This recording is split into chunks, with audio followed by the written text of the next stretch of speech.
여러분 평안하십니까? 오늘도 말씀과 함께 주님의 은혜 가운데 거하시기 바랍니다. 오늘 말씀은 잠언 8장 22절부터 36절입니다. 말씀 개요입니다. 22절부터 26절은 하나님의 지혜의 근본을 말씀하고 있고 27절부터 31절은 창조 사역에 동참했던 지혜의 역할을 밝히고 있습니다. 32절부터 36절은 하나님의 지혜를 얻을 것을 권면하며 초청하는 내용입니다. 말씀 묵상입니다. 오늘 말씀 잠언 8장 22절 이하의 말씀은 하나님의 지혜의 근본, 뿌리에 대해 말씀하고 있습니다. 하나님의 지혜는 언제부터 있었고 또 어떤 일을 하였으며 지금 우리에게 어떤 영향을 주고 있느냐 하는 것입니다. 먼저 우리가 잠깐 생각해 볼 필요가 있는 것은 여기에 나오는 나라는 존재가 누구일까 하는 것입니다.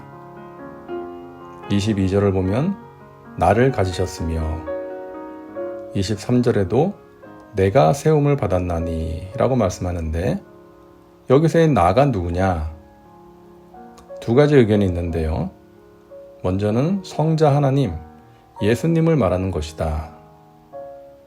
그렇게 생각할 만한 것은 여기에 나오는 나라는 존재가 만세 전부터, 태초부터 존재했다고 말씀하고 있으니까 삼위일체 하나님 가운데 제2위이신 성자 하나님을 가리키는 것이 아니겠는가 생각할 수 있는 것이죠. 자, 그런데 잠언은 구약 시대에 기록되지 않았습니까?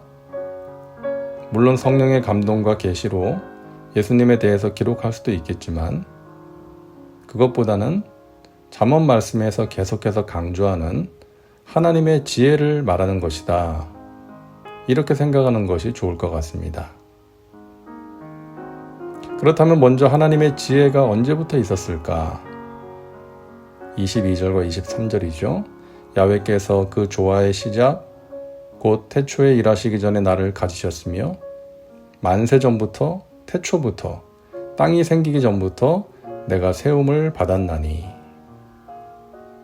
하나님께서 태초에 천지를 창조하시기 전부터 지혜가 존재했다. 세움을 받았다는 것입니다. 그가 하늘을 지으시며 궁창을 해면에 두르실 때에 내가 거기 있었고 내가 그 곁에 있어서 창조자가 되어 날마다 그의 기뻐하신 바가 되었으며 항상 그 앞에서 즐거워하였으며. 하나님께서 천지를 창조하실 때 지혜가 함께 있었다. 이 말은 하나님께서 천지를 창조하실 때 놀라운 지혜로 창조하셨다는 것이죠. 그리고 하나님께서 설계하시고 계획하신 지혜대로 하나하나 피조물들이 만들어질 때마다 하나님은 기뻐하셨습니다. 하나님께서는 이 세상에 있는 동물들이나 새들이나 곤충들을 만드실 때에 그냥 아무렇게나 만드신 것이 아니라 하나님의 치밀한 지혜에 따라 만드셨습니다. 그래서 동물들을 보면은요, 하나하나 개성이 뚜렷하죠. 새들도 그 종류가 무수히 많고 그들이 생존하는 방식이라든지 철 따라 이동하는 것을 보면 놀라움을 금할 수가 없습니다. 철새들은 때가 되면 정확하게 가야 할 곳으로 이동하지 않습니까? 내비게이션이 있는 것도 아닌데 말이죠. 정치계에서 자신의 이익을 계산하면서 여기저기 당을 옮기거나 노선을 변경하는 사람을 가리켜 철새 정치인이라고 말하기도 하는데요. 그 표현은 잘못된 표현입니다. 철새는 하나님의 지혜로 만들어진 생존을 위해서 정확하게 이동하는 동물인데 변덕스럽고 간교한 인간을 철새에 비유하면 안 되겠죠. 이처럼 이 세상 우주 만물과 자연의 법칙들을 알면 알수록 우리가 느끼게 되는 것은 이 우주 만물을 창조하신 분의 위대함 아니겠습니까? 얼마나 섬세하게 만드셨습니까? 얼마나 정확하게 만드셨습니까? 얼마나 조화롭게 만드셨습니까? 누가 이와 같은 것들을 계획하고 실행할 수 있겠어요? 누가 이와 같은 지혜를 가지고 있겠습니까? 하나님 한 분밖에 없는 것이죠. 그러므로 하나님은 지혜의 근본이 되십니다. 그래서 우리가 하나님께 지혜를 구할 수가 있는 것이고 또 구해야 하는 것이죠.